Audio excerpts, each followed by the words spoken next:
Bonsoir, une fois de plus et bienvenue à cette troisième vidéo sur l'analyse des données et le machine learning. Donc, dans cette vidéo, nous allons continuer avec le modèle de régression. Ici, on va créer un modèle de régression par réseau de neurones artificiels, toujours sur MATLAB.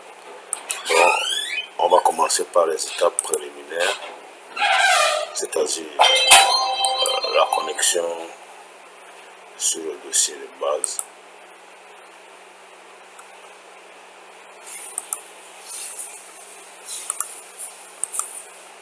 Voilà, après nous allons importer les données.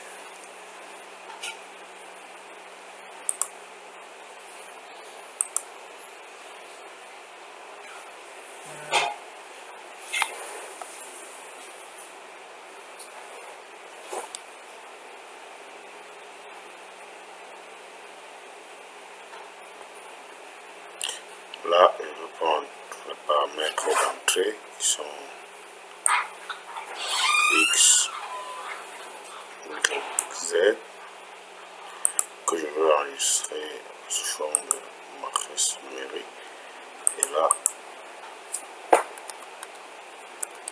je vais prendre à partir de CD. Je vais appeler cela X,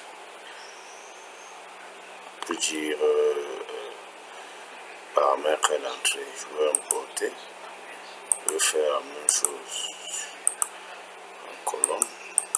Je vais prendre le PH. Je vais appeler ça bon, PH ou Y, après aussi que je vais importer. Je vais également aller chercher ma grille.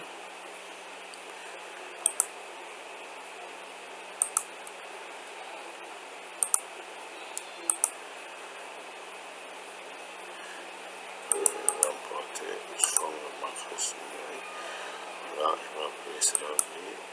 Je vais importer également. Ok, on va utiliser l'application Neural Network Fitting. Voilà. D'accord, quand nous ouvrons l'application, l'interface principale de l'application qui va un peu nous présenter ce que l'application fait. Vous pouvez lire ici la structure des réseaux de neurones qui est utilisée. Il s'agit ici de réseaux de neurones artificiels. Donc, en cliquant sur Next, on peut directement sélectionner les inputs X et les targets qui sont le PH. On se rend compte qu'il y a un petit problème ici.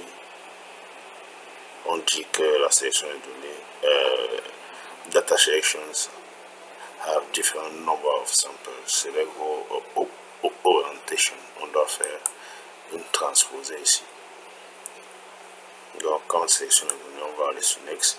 Ici, on va définir quel taux est-ce qu'on veut. On va prendre 20% pour la validation, 10% pour le test et 70% pour l'entraînement. On va aller à Next.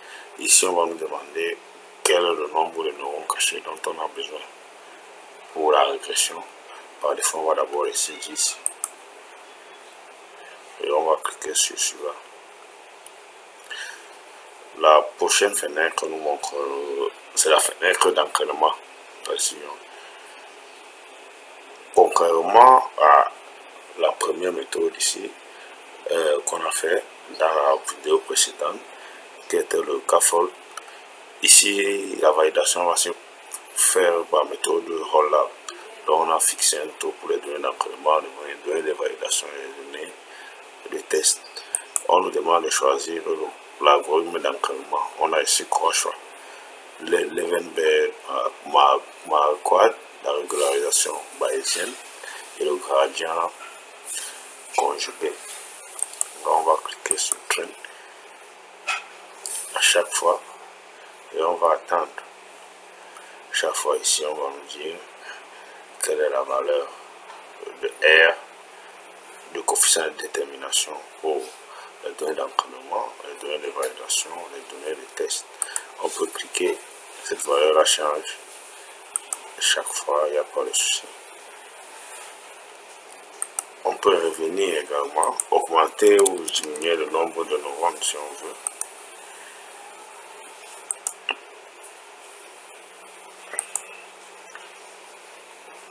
Voilà, donc à chaque fois vous aurez quand même, vous aurez des données comme ça.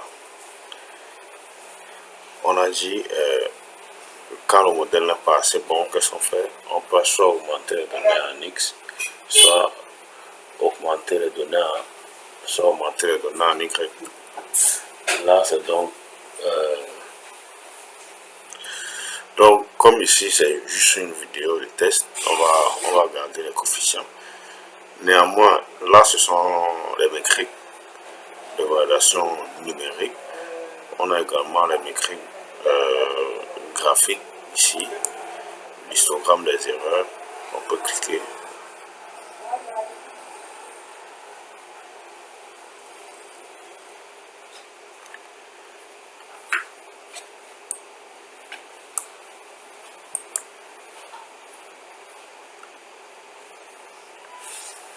Ok, on a l'histogramme des erreurs qui est là. Je pense que son interprétation là très bien, on a expliqué en classe. Il faut que le mode soit proche de 0, comme ce qu'on a ici, et que aussi que l'histogramme soit le plus symétrique possible. Donc là, c'est l'histogramme des erreurs, vous pouvez l'enregistrer. Ici, c'est EVAS, vous l'enregistrez en tant qu'image. On a également la courbe de régression entre les valeurs vraies et les valeurs prédites qui va apparaître d'un moment à l'autre. Ok, là on a la courbe de régression avec les différents coefficients de détermination R. On voit que pour les données de test, on a 0,93, les données d'encodement 77, les données de validation 0,15, et que pour les données totales, on a 0,67. On a également expliqué comment est-ce qu'on interprète ces courbes. Le modèle sera jugé bon si le nuage de points s'est rapproché de cette droite, y est égal à x, cette droite en pointillé.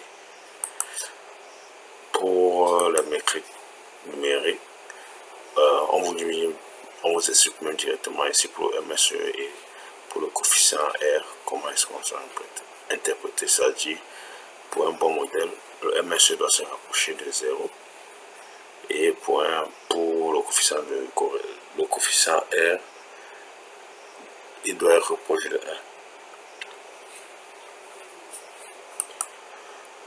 1. Donc, une fois le modèle conçu, on peut ajouter si le modèle ne marche pas, la validation n'est pas bonne, on nous propose d'ajouter encore le corrigeur de données.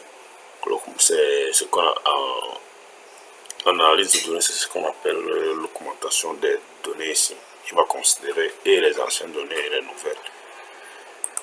La prochaine phase, c'est la phase de déploiement. Comment est-ce qu'on veut que notre code soit déployé?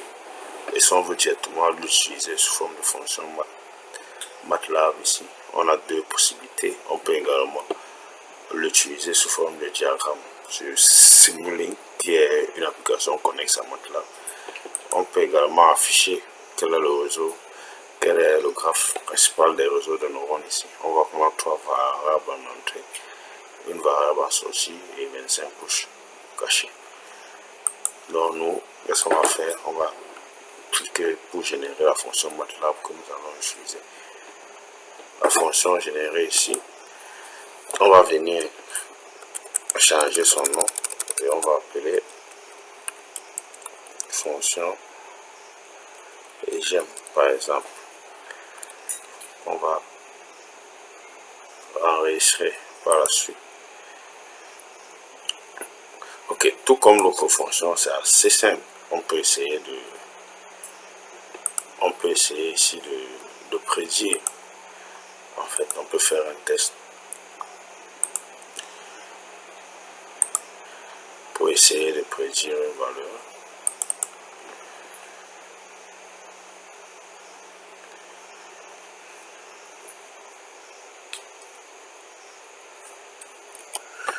Donc, une fois ici, on peut taper simplement, copier le nom de la fonction.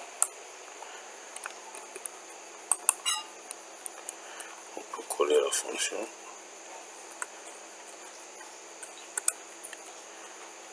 Et essayer de faire une interpolation. On va copier ces valeurs-ci et venir les coller là.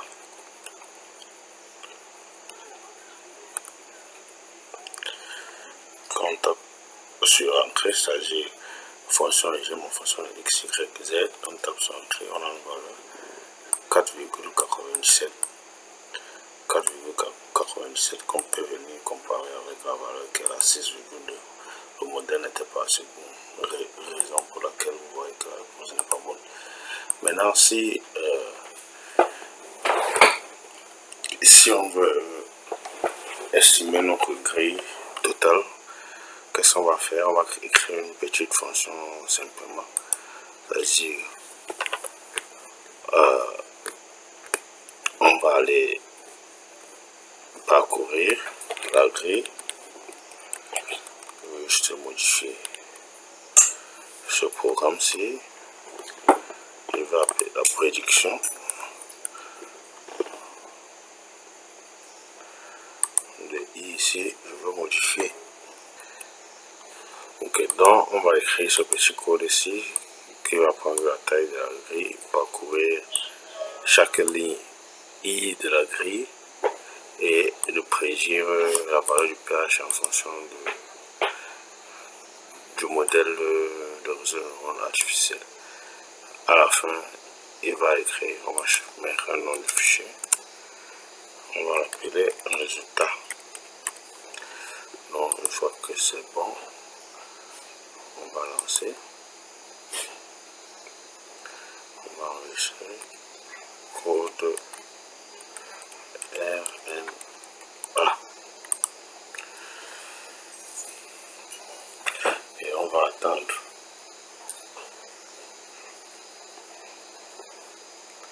que dans le fichier résultat, je pense que c'est terminé.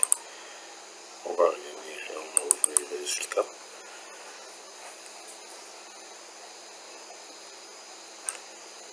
Ok, on a donc là les différents paramètres de pH qui ont été faits.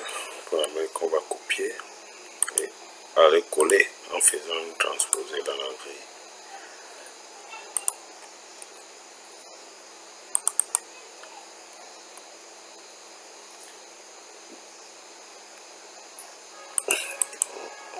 On va coller en faisant une transposée.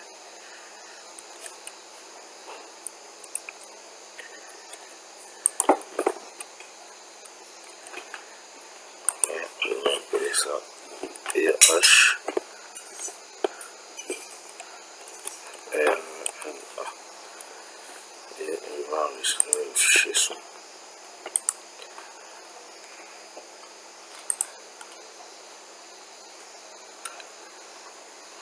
On va également l'appeler grille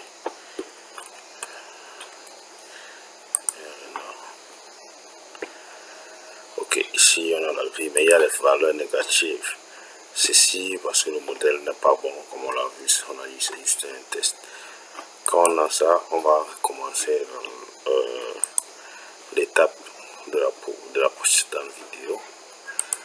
On va importer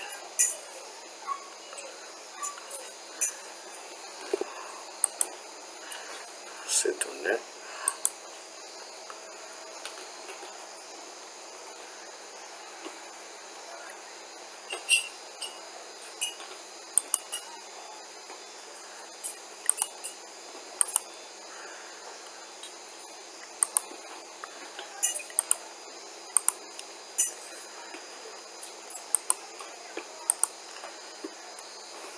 On va afficher simplement ici et on va toujours faire une estimation simple.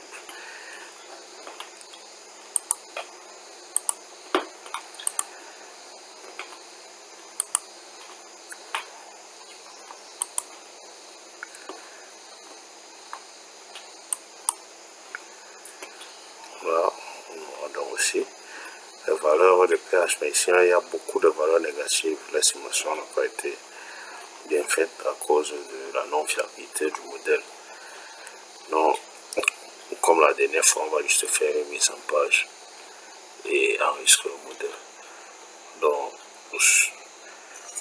je pense qu'on a terminé. On a pris un ensemble de modèles de machine learning avec l'outil regression learner. On a pris une autre méthode ici avec les réseaux de neurones artificiels. Dans la prochaine et dernière vidéo, nous allons continuer avec un modèle de classification.